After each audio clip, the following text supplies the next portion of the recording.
Stress and burnout cost employers a veritable fortune by virtue of healthcare cost, turnover, and absenteeism, let alone the invisible metrics like reduced productivity and employee satisfaction. Fortunately, there's a lot that you can do to reduce burnout and stress. Emotional intelligence is the science of behavior and performance. In fact, it's being adopted at major companies like Boeing, Intel, Kaiser Permanente, NASA, and every branch of the military. Emotional intelligence is being touted by Harvard Business Review and Forbes magazine as an important component to success. We're always experiencing an emotion. Sometimes I work with people and they say, I'm not emotional, so this doesn't apply to me. But what I say to them is you are always experiencing emotion 24/7, 365. You may be bored, you may be frustrated, you may be anxious, you may be happy, but there's always an underlying emotional state. Your emotions actually affect the shape of your heart rhythm.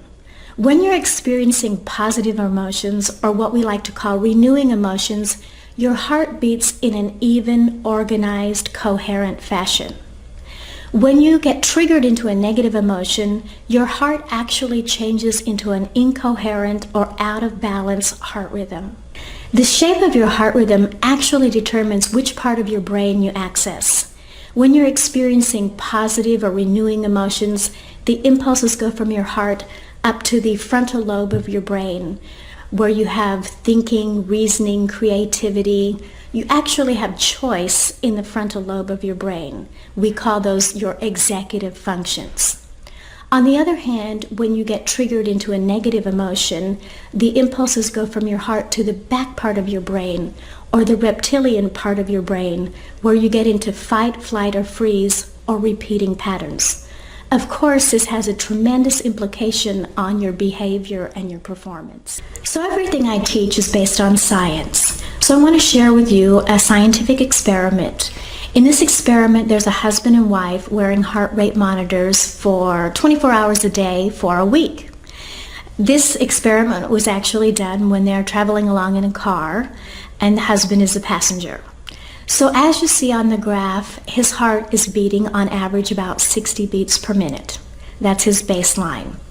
And then his wife says something that triggers him, and as you see, his heart jumps up to about 140 beats per minute.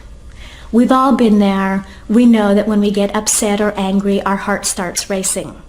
But what we don't know is what happens on the backside of that event.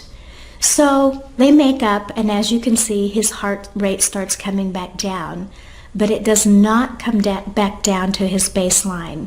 It's still elevated by about 30 heartbeats per minute, and this is going to last for about 2 hours.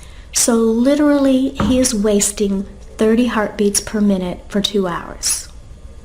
Imagine that when you go out in the morning, you spill coffee on yourself and you drop your cell phone and you get triggered and your heart starts racing, and it'll take you about 2 hours to get back down to your baseline. Of course, that's not to mention the cortisol being released into your system and a host of other negative dynamics that happen to you. So 2 hours to get back down to your baseline. Then imagine that you go out for lunch and somebody cuts you off in traffic. And again, you get triggered and it takes you 2 more hours to get back down to your baseline. And then just as you're leaving the office, you get a call, it's a client and they're upset, and you get triggered again. So 2 more hours of wasting 30 heartbeats per minute. You get home from your office job where you sat at a desk all day long and say, I'm so exhausted. You're not exhausted from physical activity. You're exhausted from wasted heartbeats.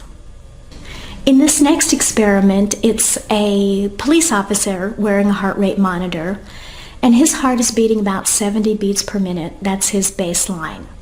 And then he goes out on a domestic violence call, and as you can imagine, that would be a super high stress situation. So his heart jumps up to 180 heartbeats per minute. When he leaves the call, his heart comes back down, but again, it still comes back down to about 30 elevated heartbeats per minute. But this officer has been trained in some emotional intelligence techniques that we offer, and he uses one of those techniques and he shifts back down to his baseline heartbeat of 70 beats per minute.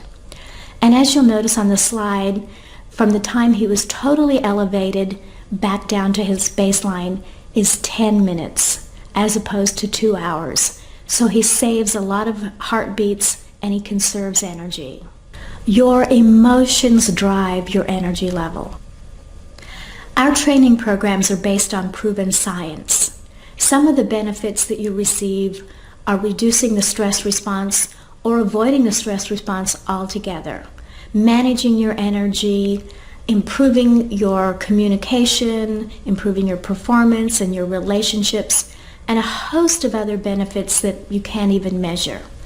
Employees love it because not only do they improve their performance at work, but they get to take this home with them and improve the quality of their life. Of course, employers love it because they get a return on investment by way of reduced healthcare costs, absenteeism, and creating an intentional culture. I'm Ray Wilson with P4 Training Solutions. I'd love to have the opportunity to explore how our training programs can benefit your organization.